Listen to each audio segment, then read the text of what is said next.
আসসালামু আলাইকুম, good evening, নমস্কার। আমাদের গতকাল একটা হিয়ারিং হয়েছে, তো সেই হিয়ারিংটা নিরিখে কিছু কথা বলা রয়েছে। তো কালকে হার্ডলি 10 মিনিটের মতো হিয়ারিং হয়েছে, কারণ যে এজি সাহেব বা বিকাশ ভবনের কর্তারা কোনো মতেই এই 1242-কে অ্যাকোমোডেট করব বলে এগ্রি করছিলেন না। কালকে ওনারা এসেই শটানে বললেন যে আমরা মাইলট 1242-এর জন্য ম্যাচিং ভ্যাকেন্সি নিয়ে কাজ করতে শুরু করেছি, তো আমাদের কিছু সময় দেওয়া হোক, আমরা খুব তাড়াতাড়ি এটাকে অ্যাকোমোডেট করে দেব। তাই বেশি কিছু হিয়ারিং হয়নি, কিন্তু জাজ তপব্রত বাবু উনি ক্লিয়ারলি ওনাদের বলেছেন যে আপনারা আবার ডেট নেওয়ার পর 30 তারিখে এসে বলবেন যে আমরা করতে পারছি না বা আমরা পুরোটা করে উঠতে পারিনি, সেটা বলা চলবে না। আর আপনারা যে করবেন বা করতে পারবেন সেটা আপনারা সাবমিশন দিচ্ছেন, সেটাকে অন রেকর্ডে রাখা হচ্ছে। তো তারপরেও অ্যাডভোকেট জেনারেল সাহেব বললেন যে না মাইলর্ড, আমরা এটাকে ক্লিয়ার করে দেবো, খুব জলদি ক্লিয়ার করে দেবো। এখন ব্যাপারটা হলো যে আমরা এরকম আশ্বাসন তো রেগুলারলি শুনে আসছি, কিন্তু ওনারা কাজের বেলায় সেটাকে বাস্তবায়িত করছেন না। এটা দেখে আমরা ইউজ টু হয়ে গেছি। তো সত্যি কথা বলতে হাইকোর্ট থেকে যতক্ষণ না ডিসমিস হবে ততক্ষণ পর্যন্ত আমরা ফার্দার কিছু করতেও পারবো না।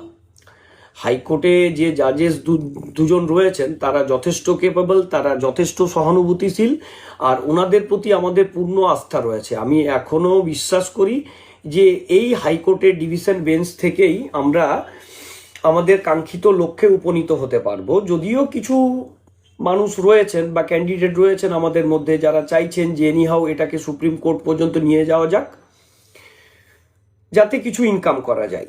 কিন্তু হাইকোর্টে একটা সেন্টেন্স জাজ বেশ কয়েকবার ইউজ করেছেন যে অর্ডার কান্ট বি চেঞ্জড। তো সেটা হাইকোর্টে গেলেও হবে না চেঞ্জ, সুপ্রিম কোর্টে গেলেও হবে না। এইটুকুনি এতদিনে বুঝতে পেরেছি যে এই অর্ডারটা চেঞ্জ হবে না, কিন্তু অর্ডারটাকে বাস্তবায়িত করতে অনেকটা টাইম কিলিং করা হচ্ছে।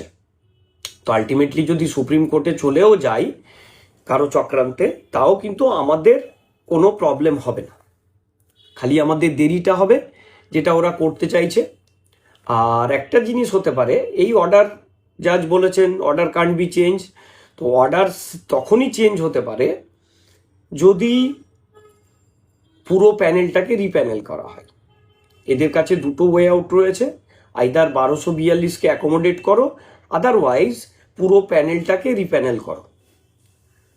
আর সেটা যে সম্ভব সেটা আমরা 9, 10, 11, 12-এ দেখেছি। কিন্তু আমাদের ক্ষেত্রে যেহেতু প্রথম থেকে কোর্টের তত্ত্বাবধানে পুরো ব্যাপারটা চলছে, সেক্ষেত্রে আমার ব্যক্তিগতভাবে মনে হয় না যে এটা কোনোভাবে সম্ভব। আর যদি সেটা সম্ভব হয়ে যায় তাহলে আমরা শুধু 1242 না, আমরা সবাই মিলেই সাফার করব। তাই জন্য সবাইকে বলবো যে এটা যাতে না হয় সেই প্রেটুকুনি করুন। আপনারা যারা এমপ্যানেল দাদা দিদি রয়েছেন বা আমাদের কলিগ উডবি কলিগ যারা রয়েছেন, তাদের কাছ থেকে আমরা কখনো কোনো রকমের আর্থিক সহযোগিতার আশা করি না বা আমরা দাবিও করি না। আমরা এইটুকুনি আপনাদের অলওয়েজ রিকোয়েস্ট করি যে আমরাও আপনাদের মতো, আপনারা হয়তো 1 বছর আগে চলে গেছেন, কিন্তু আমরা আপনাদের থেকেও 1 বছর পিছিয়ে রয়েছি। তো আমাদের দুঃখ যন্ত্রণাটা আপনারা খুব ভালোভাবে বুঝতে পারবেন বাকি আর অন্য কারো থেকে। তো আপনাদের কাছে প্রে করব যে আপনারা আমাদের জন্য হয়ে একটু প্রে করুন, যাতে আমরা খুব তাড়াতাড়ি আপনাদের পাশের বেঞ্চে গিয়ে বসতে পারি, আপনাদের সাথে দুপুরে লাঞ্চটা শেয়ার করতে পারি।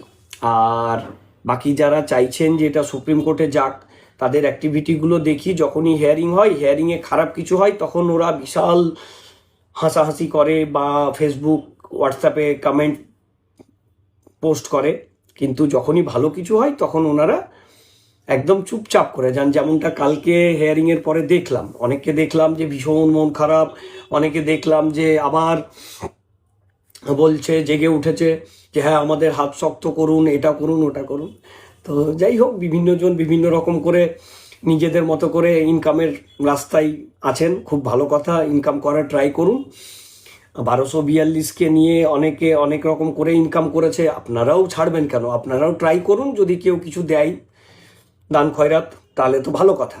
কিন্তু একটা জিনিস আপনাদের আমি বা আমার গ্রুপ থেকে বলি যে আমরা 1242-এর মধ্যে রয়েছি, তাই 1242 এই নাম্বারটা ছাড়া আমি বা আমরা অন্য কিছু নিয়ে ভাবি না। তো 1242 যতক্ষণ না স্কুলে যাচ্ছে ততক্ষণ আমাদের ফাইটটা চলবে, কেন যে আমরা নিজে 1242-এর মধ্যে ইনক্লুড রয়েছি।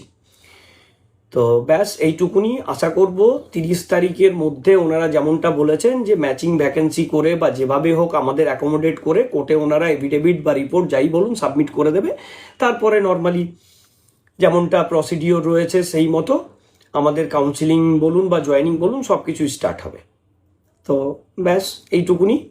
আর একটা শেষমেশ আপনাদের কথা বলে রাখি, আপনারা যারা 1242-কে নিয়ে চিন্তিত রয়েছেন বা 1242-কে নিয়ে ইনকাম করার ধান্দা করছেন বা পুরো আপার প্রাইমারি রিলেটেড যে বা যারা ইনভলভ রয়েছেন, আমাদের ফ্যামিলি বলুন, আমরা পার্টিকুলারলি ক্যান্ডিডেটসরা বলুন, তাদের সবার উদ্দেশ্যে বলছি আল্লাহর কাছে প্রে করব, ভগবানের কাছে প্রে করব যেন এটা কোনোভাবে সুপ্রিম কোর্টে না যায়, কারণ সুপ্রিম কোর্টে গেলে চাকরি হবে কিন্তু ডিলে হবে।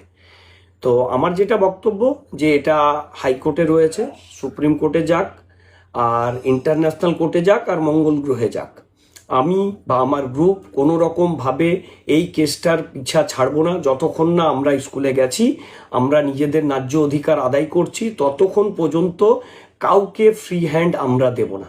ব্যাস, দ্যাটস ইট।